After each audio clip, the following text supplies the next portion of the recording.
The idea of the course in general is to give students opportunities to learn how to not only learn the principles of communication for public speaking, but also be able to apply those.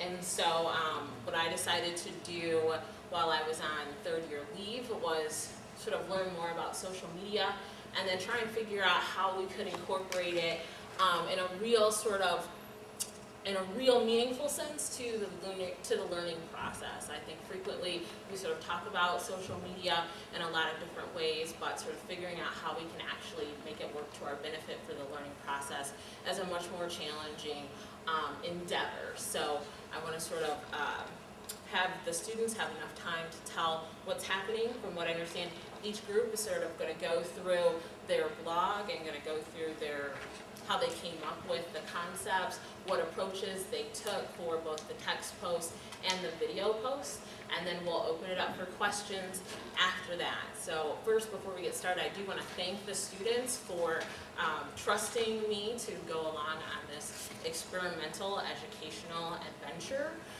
which I think is probably an adequate way to put it. When you do these things, you don't always know how they're going to turn out. You don't always know what things are going to look like week to week. So I appreciate them willing to trust me that I knew what I was doing and that they were going to be able to learn something in the process and that it was going to be worth their while to put forth the effort that they did. So I appreciate you all on that note.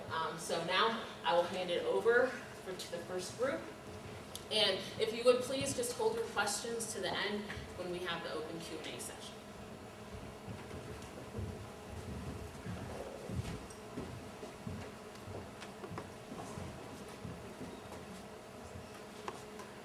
This is our group. DLEC stands for our first name initials. I'm Emily Wilner, and this is Courtney Kirsch and Dave Reese. And Liz is over there, so she's another part of our group. And we created a website all together, and the main point of our website was to show how not to do a certain thing, like how not to talk to a professor, how not to network yourself, and then we showed how to correctly do those things. And it was really important so people knew what was not a good idea and what was a good idea. Yeah, basically the approach that we took, we would show what was the wrong way of doing it first, because we're making our blog for other students just like us, so that way they can learn with us how to speak in public. And so we would show at first the mistakes that we commonly make, and then we would go back and videotape our blog or our post and see the things that we would do wrong and then correct them. So that way it's just like a really good visual aid for people to see the right and the wrong way juxtaposed with each other.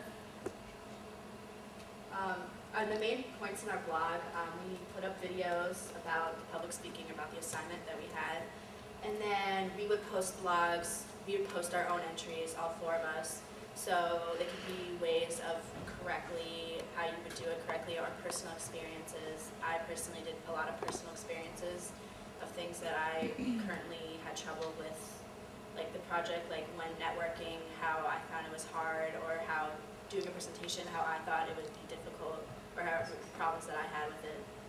And everybody did their own biography, and within it we just talked about like what our aspirations were and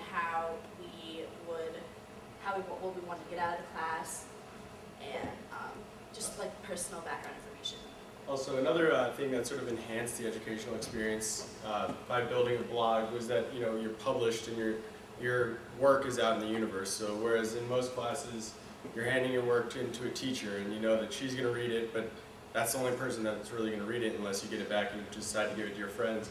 Whereas in this class we really published, we published our work, and anyone that wanted to go to WordPress and look up our blog would see our work. So it sort of holds you to that higher standard of knowing that anyone, I'm a senior and I'm applying for jobs, if they Google my name, and look around, they're going to be able to find all this work out on the internet, which sort of, definitely puts a little bit more pressure on us, but in a very good way, I think.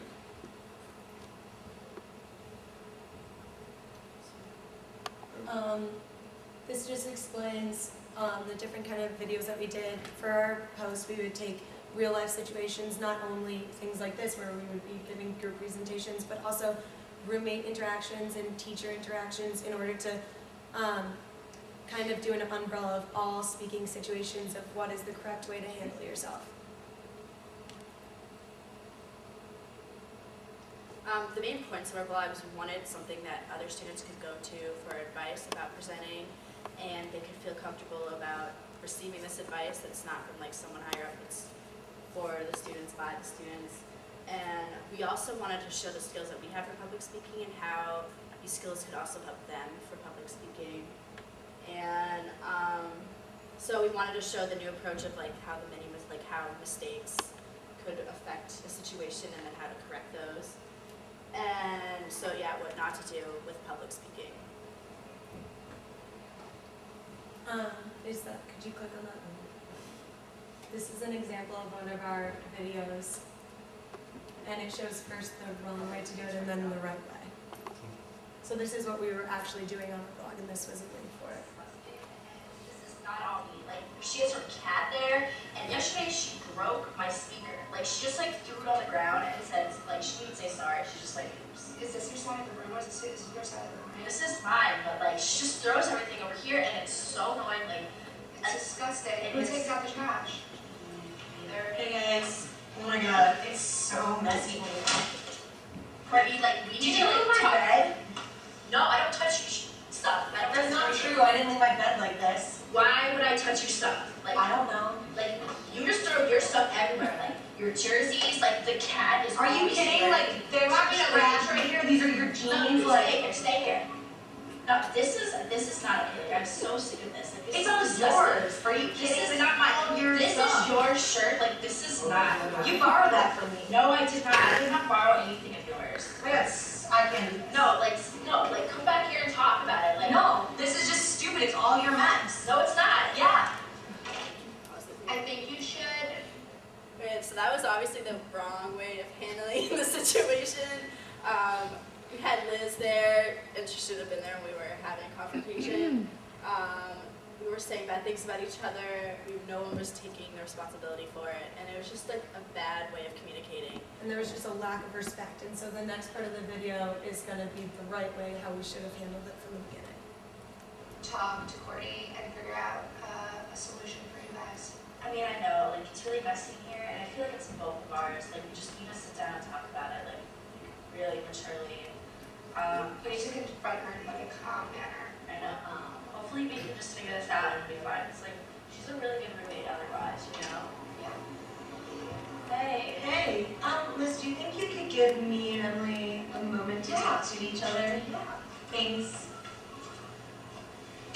Okay, so I don't know if you've noticed, but our room is really messy, and I guess it's not all your mess, it's mine too, and I just think that we should probably try to clean it up. Yeah, it is pretty gross. And like earlier, like yesterday, you like pushed my speaker over and you didn't even like pick it up, and like that kind of upset me a little bit. I'm really sorry, I'll pick it up right now. I'll do it now. Cool. Okay, so let's just like split up everything in the room and just get really clean in here, okay? Okay. I'll like get the speakers in the right place and stuff, and like, let's each make our beds. Okay. And I'll put these away. It's okay, I'll get these shoes, I'll put all the shoes in our closet. And I'll vacuum and we'll get the cat. Where's the cat? The cat's at his grandma's. Okay, good. Good. Okay, well, I'll put this over here. I'll like straighten up the beds. Okay, cool, great. I'm really glad that we figured this out. Let's hug it out. Let's hug it out. So, I mean, although it did definitely tested our, videotaping skills and acting skills, which definitely gets in the way, as you can see in the videos, nothing's perfect, and that was the first video we did all semester. But it definitely is a learning experience, and watching those videos over again, you sort of get an idea of how to improve on yourself, and especially, the video aspect of the blog definitely helped that too.